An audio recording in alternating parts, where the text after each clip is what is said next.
ایک بادشاہ نے کمزور سا باڈی گارڈ رکھا ہوا تھا۔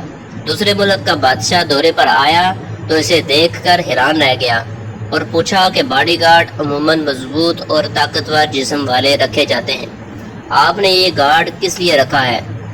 بادشاہ نے مسکراتے ہوئے جواب دیا، ایڈی بدعا بڑی لگدی ہے۔ اگر آپ چاہتے ہیں کہ خاندان میں آپ کا بول بالا ہو تو رشتہ داروں میں سب سے چغل خور آنٹی کی تعریف کرتے رہا کریں۔ ایک آدمی کا 1 کروڑ کا انعام نکلا۔ کمپنی کے مالک نے سوچا کہ اچانک بتانے سے کہیں یہ خوشی سے مر ہی نہ جائے، چنانچہ اس نے مینیجر سے کہا کہ اس کو یہ خوشخبری اس طرح سناؤ کہ اس کا ہارٹ اٹیک نہ ہو۔ مینیجر نے اس آدمی سے کہا، فرض کرو تمہارا 1 کروڑ روپے کا انعام نکل آیا ہے تو تم کیا کرو گے؟ آدمی نے مذاق سمجھتے ہوئے نہایت لاپرواہی سے جواب دیا، آدھے پیسے تمہیں دے دوں گا۔ مینیجر یہ سن کر خوشی سے مر گیا۔